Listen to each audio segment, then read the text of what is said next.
markaan waa markii labaad aan Uganda imid oo si sharaf leh oo wanaagsan aad ii soo dhaweyseen muddo laga joogo dhowr sano ka hor yaa waxa la qabtay survey ama daraasad oo cod qaadis ah waxa loo codeeyay Soomaali waxay hore u oran jirtay gaajo gobonimo leh iyo waxa loo codeeyay darag gunnimo leh boqolkiiba boqol waxay u codeeyeen tan hore gaajo gobonimo leh macnaheedu waxay tahay qofka Soomaaliga wax walba waxa ugu horeeya sharafta taas waa dadkii hore dadka hadda maanta joogay maxaa u yaala marka waa xaqiiqa annaga visionkeena dawladnimo waxay tahay sharafkii Soomaaliyeed inaan soo celino maxaa yeelay dawladdu waa muraayadiina way asku fiirinaysaan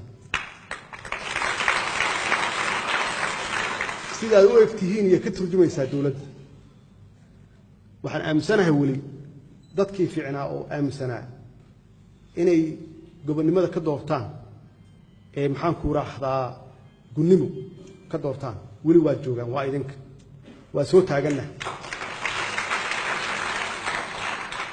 qayb ahaan wixii naga burburay oo dawladnimada ahayd way inaan ka bilaawno marka maxaa yeelay Soomaali waxa lagu daydaa waalidka lagu daydaa haddii dawlad aan nahayna dawladda lagu daydaa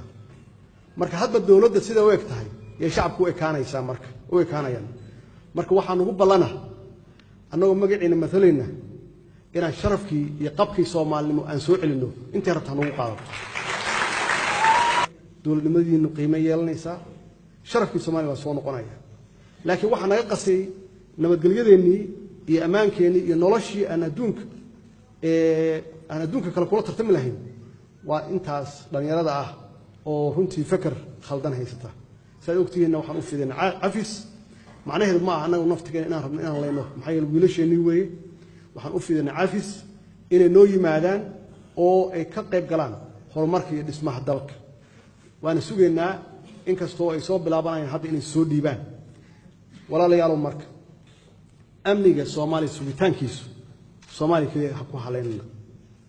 idinku naftigiina mas'uuliyadda ka saaran maxaa yeelay waxaad sugaysaan inay Soomaaliya degto aad ku soo noqotaan marka si kasta dalkan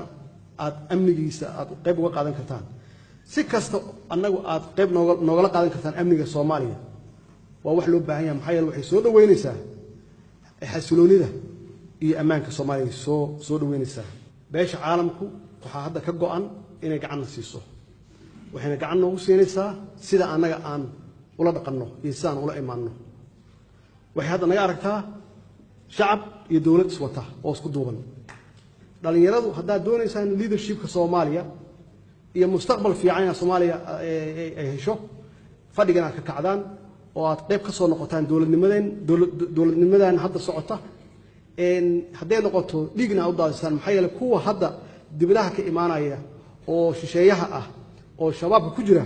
waa dhalinyaro idinkoo kala ah oo laakiin naftooda waxay u hurayaan idinka iyo walaalihiin iyo kuwa Soomaaliya jooga in nolol u diidaan